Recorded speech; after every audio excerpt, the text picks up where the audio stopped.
Hello and welcome to Mid-Coast Morning, CHLY's weekly current affairs show. I'm Joe Pugh. And I'm Elijah Robinson. Here's what we're following this week. 2 pride monuments in Nanaimo were vandalized this past week. I spoke with Lauren Semple, past president of Nanaimo Pride, on the impact and fallout of these acts. And given the wildfire situation in the province, I checked in on Nanaimo's emergency plan. Plus, there was a new development in a long-standing conflict over indigenous fishing rights on Vancouver Island. The Department of Fisheries and Oceans decided not to appeal a court decision awarding fishing rights to 5 nations of the Nuu-Chah-Nulth Tribal Council. I spoke with Vice President of the Council about what this means for the situation overall. And it's been 10 years since passenger trains were rolling on Vancouver Island. I checked in with Island Corridor Foundation CEO Larry Stevenson to find out what the situation is with the island's mostly abandoned rail tracks. And finally, the Vancouver Island Short Film Festival have made their selections and things are set to go ahead later this month. Joe spoke with festival director Hilary Eastmure about what we can expect from this year's edition. We begin, though, with a look at the headlines from Elijah. July 1st's implementation of Step 3 in BC's Restart Plan saw the following changes at Nanaimo Parks, Recreation and Culture. Mask use for indoor activities became no longer required but encouraged. Indoor fitness activities returned to full capacity. Physical distancing requirements phased out in weightlifting rooms. Indoor spectators of 50 people or 50% capacity, as well as outdoor spectators of 5,000 people or 50% capacity, have been approved. Pre-registered sessions, like swimming and skating, increased capacity, and new communicable disease guidelines were set in place. And on July 12th, Oliver Woods Community Center, Bowen Complex, Nanaimo Ice Center, and Nanaimo Aquatic Center will open to the public for registration, washrooms, and water fountains. Nanaimo's Western Edge Theatre invites proposals from Central Vancouver Island theatre artists for its new Mid-Island Digital Theatre initiative. While Western Edge looks forward to returning to live on-stage production in November, the Mid-Island Digital Theatre initiative will continue the company's exploration of innovative ways to create and distribute theatre. 4 grants of $750 each will be given to independent theatre artists in the Mid-Island area with inventive ideas for projects that are theatre-based but use digital means to tell their story. Projects should be up to 30 minutes in length. Western Edge will also offer artistic and technical guidance to the chosen projects and monitor and provide support to ensure that public health orders are observed during rehearsals and production. The completed projects will be premiered at a special event in September and hosted and promoted on Western Edge Theatre's various online platforms. In addition to the grant, successful applicants will receive a portion of revenue from online distribution of the project and a free subscription to Western Edge's 2021-22 season. For further details and to submit a proposal, visit www.westernedge.org/DTI. The deadline for proposals is July 26. Creativity, ingenuity, thinking outside the box, and inclusivity of underrepresented groups in the artistic and production personnel will be taken into account in the selection process. Nanaimo's Rainbow Crosswalk and Pride Mural were both defaced in the past week. To better understand the impact of this act on the LGBTQ2S community, Elijah spoke with Lauren Semple, past president of Nanaimo Pride, who also helped create Nanaimo's first Pride Mural. First off, can you tell me what the Pride Mural and crosswalks represent in Nanaimo? Sure. Well, the Pride crosswalks, both the Pride crosswalks and the mural are pieces of public art, but they're specifically created for social inclusion, representation, and solidarity. So the Rainbow Crosswalk is a pretty much internationally recognized symbol of solidarity and support for the 2S LGBTQ plus community. They are installed usually by municipalities, sometimes individual organizations, to signal their support and solidarity with the community, and also serve as a symbol that says, hey, we are inclusive, you are welcome here, you are safe here, and that this space where this crosswalk exists, this is as much yours as it is anyone else's. So we've got the Pride mural went up sort of to accomplish the same things. It's obviously a symbol of solidarity and support with the community, but also it had some aspects in it which reference different parts of LGBTQ history in general, but also specifically things that were tied to Nanaimo. So there was a reference to the AIDS crisis. There's a reference to the Pulse nightclub shooting, which happened on the same day as Nanaimo's first Pride Parade and Festival. There was representation of flags and identities that are often further marginalized and are discriminated against, experience discrimination inside of the LGBTQ community as well as outside of it. So there's also some symbolism in there around the accessibility or lack of accessibility to Pride and Pride events for the disability community. So the mural itself was created to be sort of spacious to increase and designed for engagement. So it was meant to be a place where the community and creatives could come and pose with the mural or interact with the mural. And so it was meant to be a community piece for engagement, which it's been used for really well over the years. And it sounds like there's a lot of representation. It means a lot to the community. Can you tell me, what does the vandalism of these displays mean? What does it mean? I think that I can't really say what it means because we obviously don't know why the person who did this did it. I know to the community, we can see people's interactions, and we've seen their interactions with the murals, locals, tourists, youth, creatives, as I said, sort of interacting with the pieces. Rainbow crosswalks are definitely a focal point for the community year round, not just during June. We don't know what the vandalism means, but we do know that if someone is going to go out and target the only two pieces of LGBTQ public art that exist in Nanaimo, which is the Rainbow Crosswalks and the Pride Mural, if they're going to target those, it's targeting our community, and it's done as an act of hate. And when someone from the community sees that, and when that vandalism is allowed to sort of stay, and isn't cleaned up right away, it has an impact on the community, and it's a ripple effect that just it doesn't just go away when things are repainted. It really shakes the community to its core, particularly those that have intersections of, that make them even more vulnerable. So whether they are trans or Black, Indigenous, or people of color, they have intersections of disability or poverty. It definitely goes to make people feel unsafe. It makes people feel unwelcome, and it makes people feel like they don't belong here. And that's a really damaging message for a city to send, or for a community to send to either folks that live there or people that are visiting from elsewhere. So we always want to see, just like any sort of racial slur or derogatory, vandalism or, like a symbol of hate. We want to see those get cleaned up right away and dealt with, and make sure that there's a strong, consistent pushback against those attitudes and behaviors, so that they don't take root in the community. What are your thoughts on how the city has responded to this incident? Originally disappointed. I first reported the vandalism of the Rainbow Crosswalks to the city on Saturday, and at that time, we've dealt with this before. This isn't the first time that the crosswalks have been the target of an act of hate. It needs to be power washed right away, kind of like cleaned up and dealt with promptly, and that's what I had requested on Saturday. And Public Works did not respond in that manner. They had deemed it to be something that could be left, something that was not urgent, and could be dealt with at a later time, because there wasn't a specific slur or derogatory phrase or term written on the crosswalks themselves.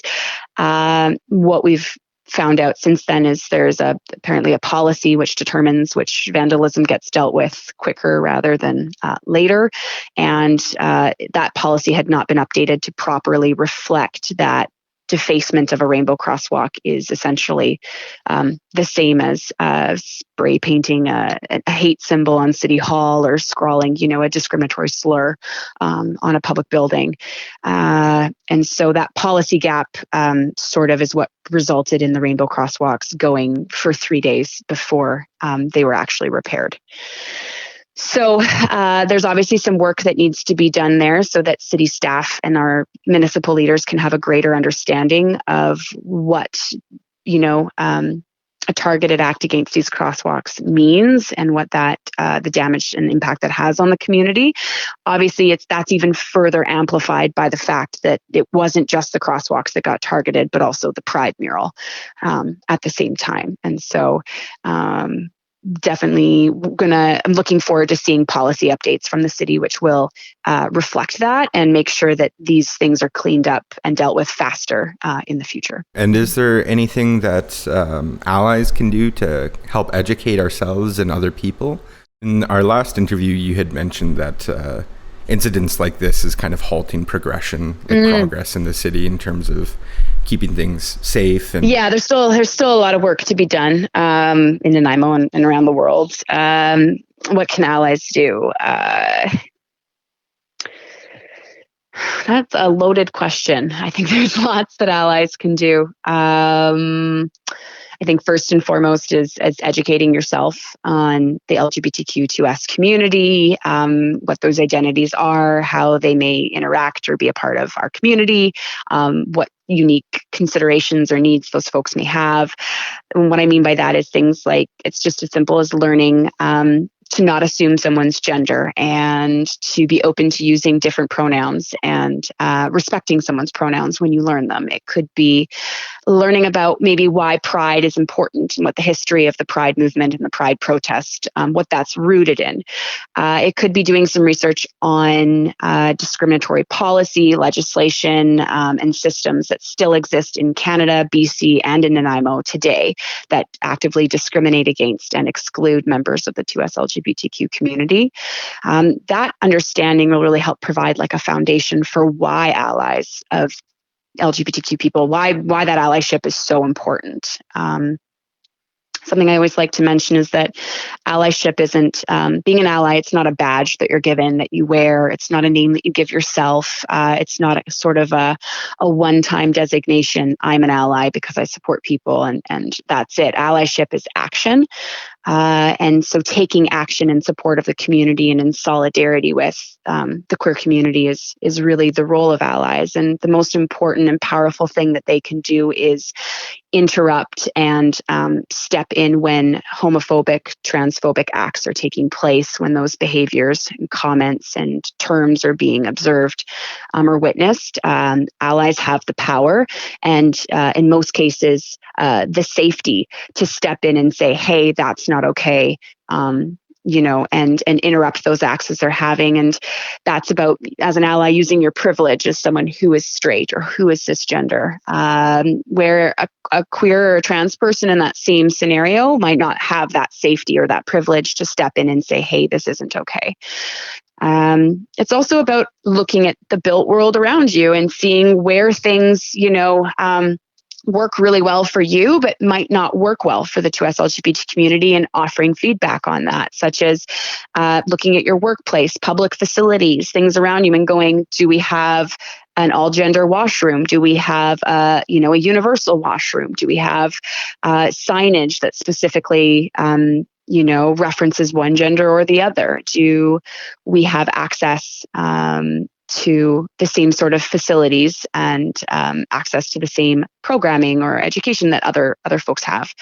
And then providing feedback on that. I mean, members of the LGBTQ community are amazing activists, advocates. Obviously, it's been decades and decades and decades of hard fought and won progress, that it does really help when allies can step up and help give that feedback and make those recommendations for change and push that through on behalf of community members. And that can even include just if you're an ally and you notice that the rainbow crosswalks are in a state of disrepair, they need to be painted, or there has been an act of hate or something has been vandalized, that an ally should feel comfortable contacting the municipality and saying, hey, I've just noticed that this is a problem and I'd really like to see you fix it. And this is important to me as a community member. The more voices we can have coming to the table in support of the movement, the stronger we're going to be and the more progress we can make. Okay, for sure. And I understand that this can be a fairly triggering topic and time. I'm wondering if there are any resources available for people feeling vulnerable as a result of, this crime. Resources. We do have the Nanaimo Family Life Association, which runs the Gender Journeys program, which is for young adults and adults who are gender nonconforming or gender diverse. And they have, I know, counseling and supports available there. There's the Generation Q program, which is operated in partnership with the BGC, which was formerly named the Boys and Girls Club. And I believe they can offer some support and solidarity there with other queer youth. But basically, for anyone, that is a member of the community and is feeling targeted or unsafe or, having a traumatic response to what's happened, I just want them to know that that's, that they're valued and they're loved and their identity is valid and they belong here as much as anyone else does. And, the community's got their back. And I hope that they have a loved one or a trusted person that they can reach out to for support in this time. And I encourage them to do so. That is definitely something that this is a place where allies can really step in as well, is please check in with your 2S LGBTQ friends and contacts and just say, hey, how are you doing? Do you need anything? Can I support you in any way? Because you're right, it's going to ripple through the community for a while and everyone will experience it differently. Is there anything else you think people should know about the LGBTQ plus community or the crimes that just took place? I think the community is, as I said, it's super resilient. We have been, I stand on the shoulders of decades and decades, generations of activists and advocates who have fought for many of the rights that we enjoy today. There is still a long way to go. And I mean, the more people we have involved, the sooner we're going to get there. It is, I guess the point is that when hate comes to your doorstep like this, you really just have to beat it back with more love, more joy, more pride, more inclusion, more acceptance, be louder, be prouder, and sort of just let folks know that we're not going anywhere. We're a part of this community and we deserve to be recognized and represented as well. In terms of the Pride mural, the building that the Pride mural on is going to eventually be demolished and developed. And so myself and my partner at Humanity and Art Lists, we've decided that rather than take resources and energy and have the community repaint the mural on that building, we've started a GoFundMe account for a fundraiser, through GoFundMe for a new mural, which I think is about $500 away from reaching its target already. So we're super close on that. And we'll be finding a new permanent location somewhere else in the city and inviting the community to come together and help us create a new Pride mural because vandalism and these acts of hate are not going to stop the community. It's only going to make us stronger. And we're gonna answer back with a lot of love, a lot of color, and it's gonna be bigger and brighter than it was before. Lauren Semple, past president of Nanaimo Pride, on the defacing of the Rainbow Crosswalk and Pride mural. Now here's Australian band The Babe Rainbow with Love Forever.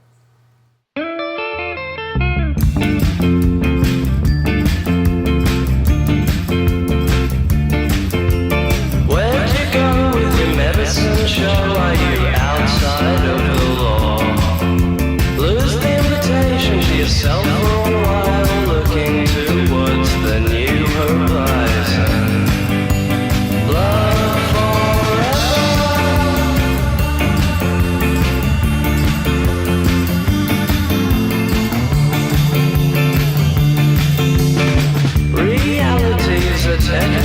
a dream makes you feel like you're floating upstream. Through the door before the angels know you're one of them.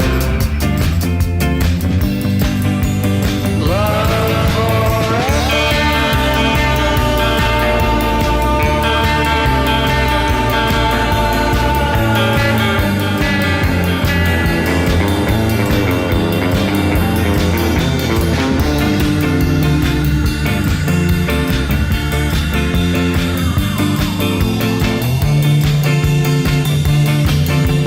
Where do you go with your medicine show? Are you outside of the law? Lose the invitation to yourself for a while, looking towards the new horizon. You're listening to Mid-Coast Morning on CHLY, also available as a podcast. Following the wildfire situation on the mainland and the tragic events in Lytton, it's only natural to wonder about our own city's emergency preparedness. To find out about how ready Nanaimo is to deal with a large-scale fire or other disaster, Joe Pugh spoke with Karen Lindsay, manager of the City of Nanaimo Emergency Program. What is the risk to Nanaimo with regards to wildfires in the surrounding area? So the City of Nanaimo completed what's called a CWPP, or a wildfire protection plan. And the City of Nanaimo's risk is rated low to moderate as far as wildfire goes. So we do have some hot spots in the community, or areas that are of greater risk. And an example of that would be Lindley Valley is an area where you've got, a lot of forest, and then also the interface between the regional district of Nanaimo coming into the city. So obviously conditions are tinder dry, and with the heat that we've had in the last couple weeks, it's certainly increased the heat that we're seeing, or the dryness of our forests and of the fuel load. But we still, I guess, technically deem low or moderate risk with an increased or enhanced risk right now, given the heat that we're seeing. And in the event of a major fire in the surrounding area, what kinds of things would happen in Nanaimo? So it all depends on the circumstances, what the fire's doing, how it's moving, but we do have a close working relationship with the regional district of Nanaimo, and we have a regional emergency management agreement. So if we had a fire coming in from the regional district, for example, say that was potentially at risk for interface with the city, we would be communicating and connecting with the regional district, and then also deploying our own resources to ensure the protection of our community and that interface.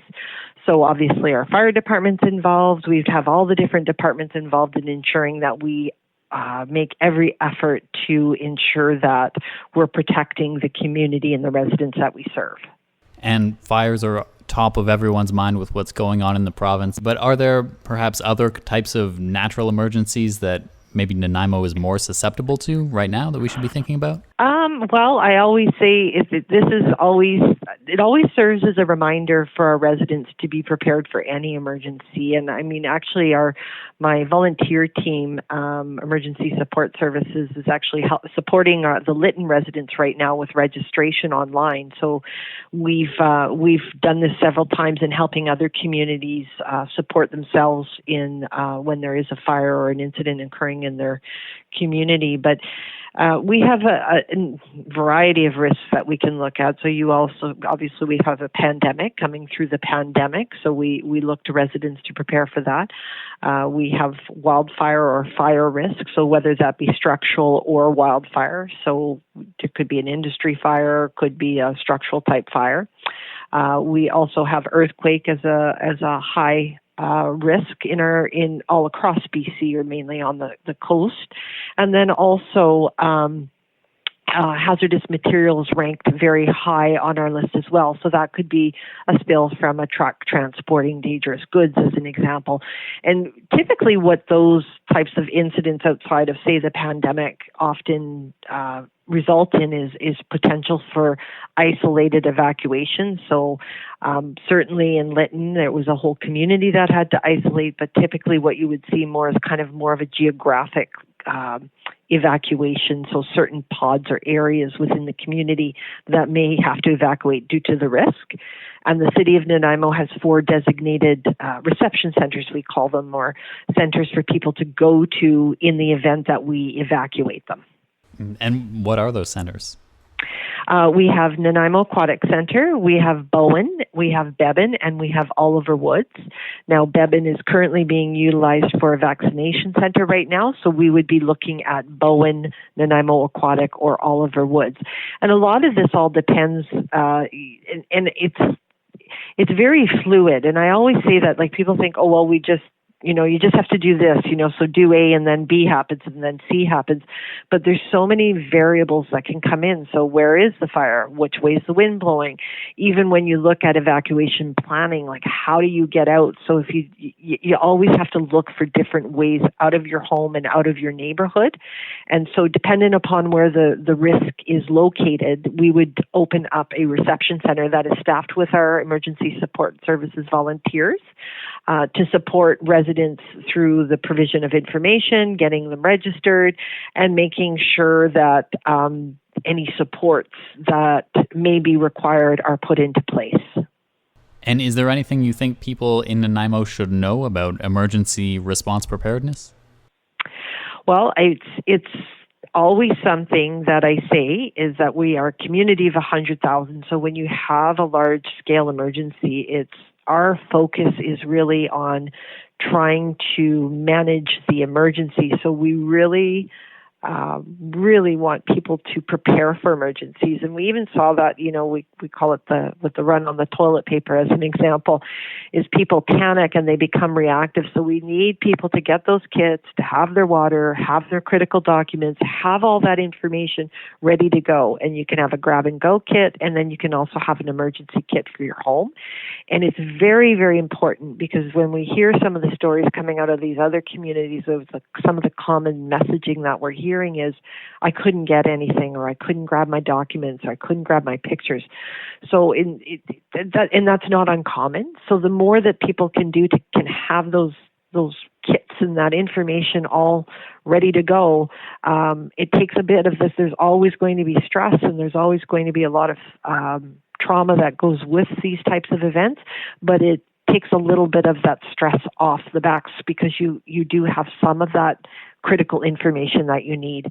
So we always encourage people. There's some great online videos. There's also wildfire preparation at nanaimo.ca, and also on Prepared BC.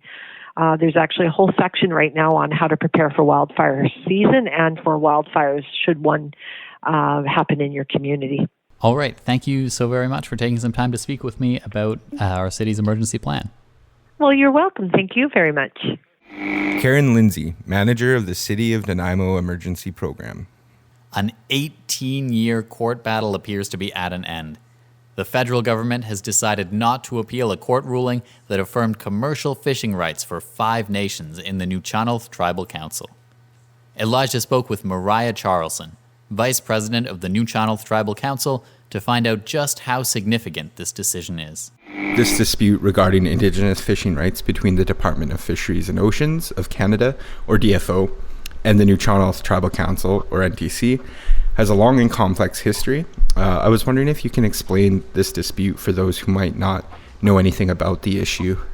Are we going to be speaking specifically to fisheries for all of our Nuu-Chah-Nulth nations, or the 5 nations involved in the Ahousaht decision? Yeah, I wanted to touch on the first 5 initially, and then also branch out to the NTC as a whole. Yeah, absolutely. So this has been the Ahousaht case, of course. It's been well over 15 years of litigation, and ultimately it's been very difficult and challenging. Canada has definitely done a good job to slow the process and to appeal wherever possible. But ultimately it comes down to our inherent rights as Nuu-Chah-Nulth people. And our inherent rights includes access to the resources that have allowed us to survive and thrive on these lands and waters for thousands and thousands of years. So ultimately, that's the center is allowing us as Nuu-Chah-Nulth people to really exert rights that are inherent to us and that our ancestors practiced for thousands of years.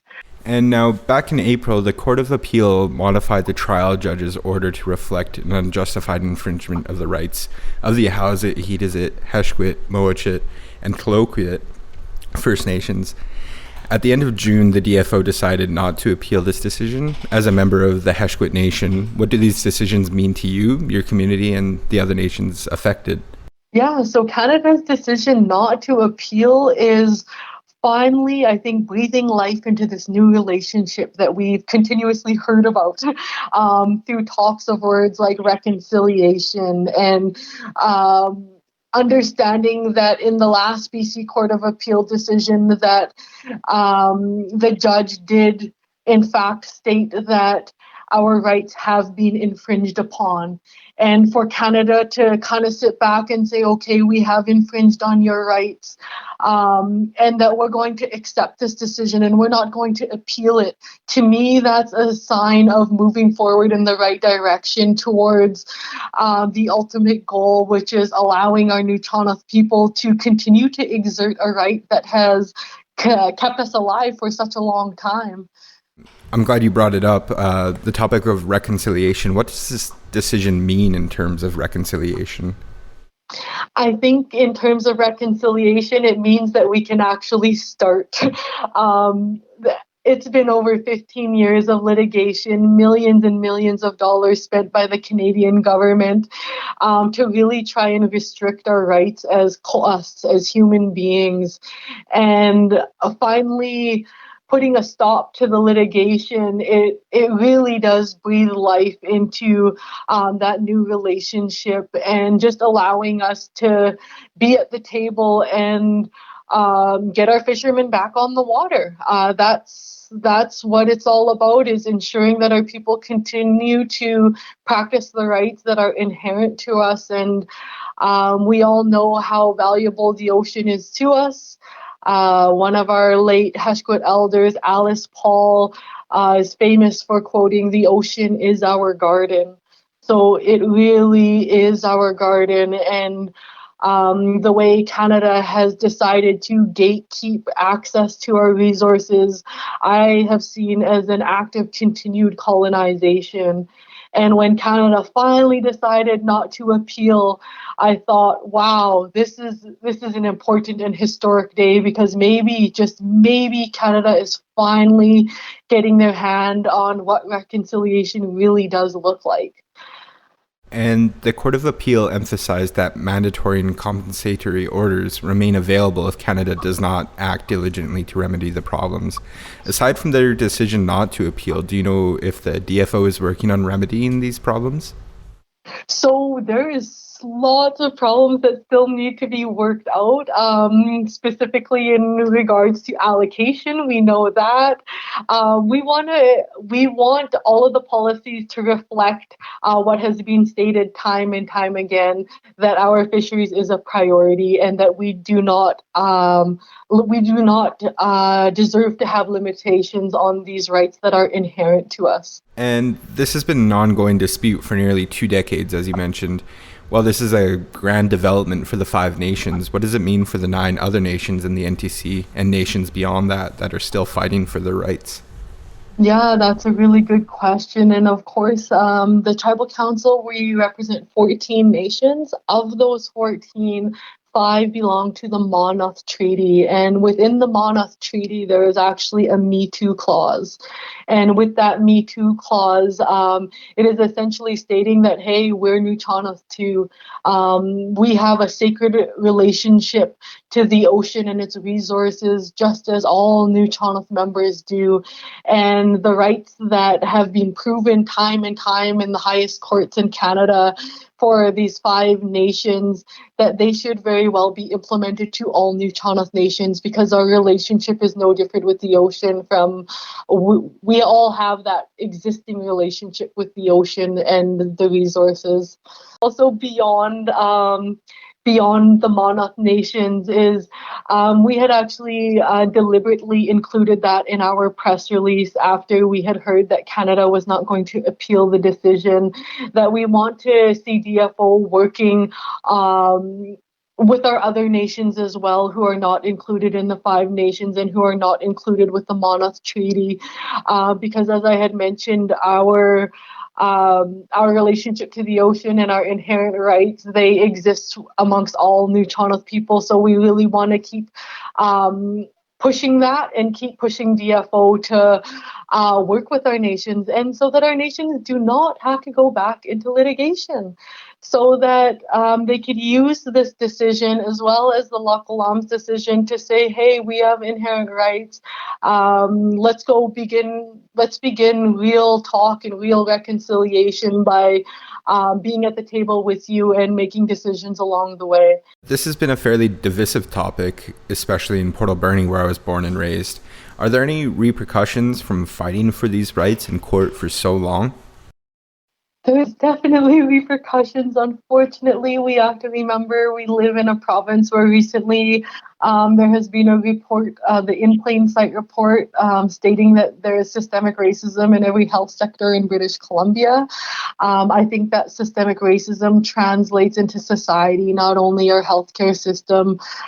We did see an incident in our northern region directly after the BC Court of Appeal decision that was linked with some non-Indigenous folks. I won't get too into detail because it wasn't publicized, but there has been ramifications from other groups and other bodies who simply don't understand the relationship that our people have and continue to have with the land and the resources that surround us. Is there anything else you think people should know about the NTC, the DFO, or the current dispute, or anything else along those lines?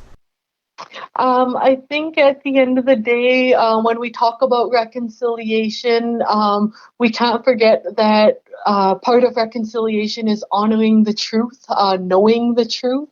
And I think that as we begin to look at the many truths that are being unearthed, and we see the many systemically racist laws and policy that have really limited our access to live as human beings, that reconciliation is going to involve us being at these decision-making tables, and it's not going to happen any other way.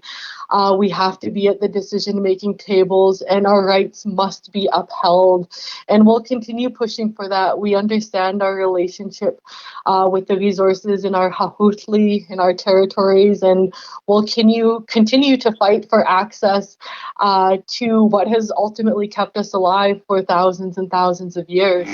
Mariah Charelson, Vice President of the Nuu-Chah-Nulth Tribal Council, on the federal government's decision not to appeal a court decision granting commercial fishing rights to 5 Indigenous nations on Vancouver Island. Freight train going so fast. Freight train going so fast. Please don't tell him what train I'm on, for they won't know what route I have gone. It has now been a full decade since passenger rail service ended on Vancouver Island. Even before the rail stopped carrying people between Victoria and the Comox Valley, the Island Corridor Foundation has been working to restore rail service. Endless feasibility studies, changes in government, and court proceedings from First Nations communities over land use have contributed to the challenge of getting Vancouver Island back on the rails. Earlier in the week, Pugh spoke with Larry Stevenson, CEO of the Island Corridor Foundation, to check in on the situation with the railway. What are the latest developments in the ongoing saga of getting rail back up on Vancouver Island?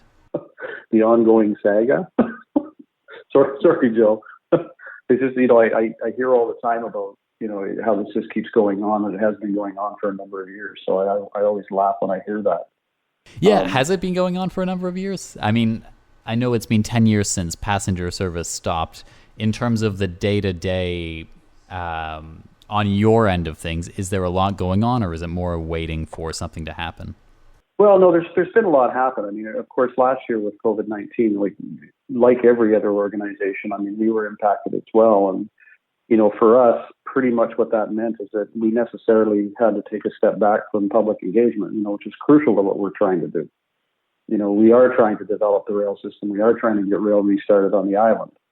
So when we took that step back, that included getting out in front of stakeholders, getting into discussions with folks like you and talking to your listeners and talking to the government and doing those types of things. It was, I guess, in recognition of the situation. We didn't want to appear to be tone deaf. The government had their hands full. They had bigger issues, and, we made the decision that we would step back from those advocacy roles that we've been playing up until that point. In a way, though, do you almost feel like the past year at the government level has shown that the government is capable of spending large amounts of money? Do you think that helps or hinders your cause? No, I think this is a bit of a different issue. Transportation issues on the island aren't going to go away, regardless of what's going on out there. We had a bit of a reprieve with COVID-19, and when you look at the cost of putting this rail system back in play, and I think one of the things that happened last year that was key to all of this is that they did the condition assessment on the entire corridor, and that was a study that was put out by the province. It was an independent analysis of what the cost is. And when you say, big spending, big projects, when you look at this project, in our view, the cost to restore rail is probably somewhere between $300 and $350 million. And when you contrast that against projects that are ongoing on the mainland, where they're spending, $4.3 billion to go 12 kilometers, this really isn't that big of a big project. It's not a huge project. So then what are we waiting for on the rail front? Is it really just government funding? Are there any significant hurdles at the moment? Well, the government funding is obviously the biggest one. And, the government took a step back, as I think most of your listeners probably know. We were dealing with a lawsuit, and we're still dealing with it. I think that got some clarity last year when, we won the lawsuit. And, of course, right now it's under appeal, and the appeal's been heard. But that's one of the issues that's hanging out there. And yeah, we are literally waiting for government. The government needs to step in. They're well aware of that. They did a few years ago, and then they stepped back. So the work now is to, get the government back on side and get moving. Just for anyone who's not familiar, the lawsuit you're talking about with the Nanaimo First Nation? Yeah. The Nanaimo filed suit against the Island Corridor Foundation on the basis that the tracks weren't being used for rail, and therefore, it should go back to the nation. And our position was that, the railroad, although it may not actually be in use at that particular location, it's being held for railroad purposes. The intention is certainly to restart the railroad, and those trains will continue to run. And therefore, it needs to, stay intact, and the corridor needs to remain intact for that to happen. And I understand recently your board welcomed a member of the Nanaimo First Nation? We did. Yeah, we have one board member that came from the Nanaimo Nation. Do you think that signifies or symbolizes hopefully a desire to move forward together on the rail project specifically, or what does that mean in terms of the future of Island Rail, knowing that this landscape or this lawsuit has existed? Well, the Nanaimo Nation is a member of the Island Corridor Foundation and has been since its inception. So, they have every right to, bring one of their members to our board, and the board accepted that member. They were voted on. And, as we go forward with this, I think they're going to bring some of their perspective forward, which is good. We need to hear their perspective, and we need to work together jointly to get this done. They've not stepped away from the lawsuit, from the appeal. And I think, we'll have to wait and see where that goes. How is public opinion in terms of using the rail? Because it seems to me everywhere I go, not just on Vancouver Island, but in Canada, people have been talking about how great it would be to have more rail for years and years and years. And now we're here, or I'm here, I'm in this place where there is already some rail infrastructure that's just kind of sitting around. Is there any serious opposition or people proposing other uses for the rails? Well, you bring up a really good point. As we sit here today, there's every country in the world is actively developing their rail systems because, they're starting to recognize that type of mass transit. It has so many benefits. You look at just the greenhouse gas emissions. I think a lot of people aren't aware that, a train emits half the greenhouse gas emissions of a bus. It's 1/3 of what it is for a private auto. So, they're very effective. They're highly efficient. And yes, everybody's looking at developing their rail systems. And kind of leaves one a little bit, astounded that we're not moving forward at lightning pace with the rail system here on Vancouver Island. Are there people against it? Sure. I mean, there's some folks out there that believe that buses are the answer to everything. I don't think we're going to bus our way out of the problems that we have. When you look at things like efficiency and reliability, I mean, the government itself is forecasting that by 2038, it's going to take somewhere between 87 and 144 minutes to travel from Mill Bay into Victoria. A train's not going to be subject to that. And, we think about Nanaimo as being removed from that because it's far away from the CRD. Well, it's coming. It's coming that direction. And if we don't take action today, we're going to have those problems in the future in Nanaimo. The folks that are against it, I mean, there is a group out there, I'm sure that most of your listeners are aware of, that talk about trails. They'd like to see the whole rail system turned into a trail. And the ICF is very supportive of trails alongside the rail system. If you start putting trails in on these tracks, the corridor is going to be lost because, I'll go back to this discussion about the Supreme Court decision. The Supreme Court was very clear that as long as it's being used for rail, then it's going to remain. However, if it doesn't, then it's going to disappear. I mean, it's going to go back to its original owners. What's the status of the infrastructure, the ties, the rail line itself? How much work do some sections need? And over time, is that increasing exponentially, or is it still holding up fairly well? It's still holding up fairly well. I mean, the track condition is not good. I think that's pretty clear to everybody, and certainly the assessment bore that out. What needs to happen is there needs to be a wholesale upgrading of the line to put it into a condition where it can be maintained going off into the future. And when we say it's $300 to $350 million, that really breaks down to about $1.3 million a kilometer to restore the entire system, because it's 290 kilometers long. So, it's economically speaking, it makes infinite sense to get this done. And, when we ran the numbers and, we had a group in Vancouver do some work for us to give us the economic impact of putting this rail system back into play. And just the construction value alone of that $300 million will provide about $147 million in labor income. And, a total economic benefit of about $470 million. So, the numbers there support the work that needs to get done.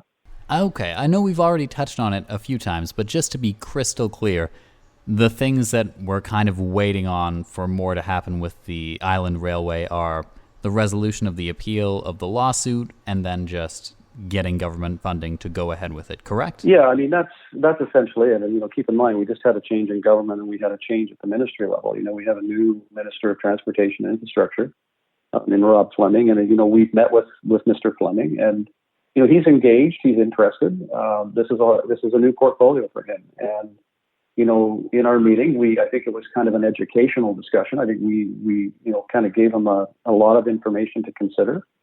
It was very positive. I think he walked away with a much better understanding. We'd asked the minister to consider putting a working group together to start the process, to figure out how we do this and, exactly what it's going to look like.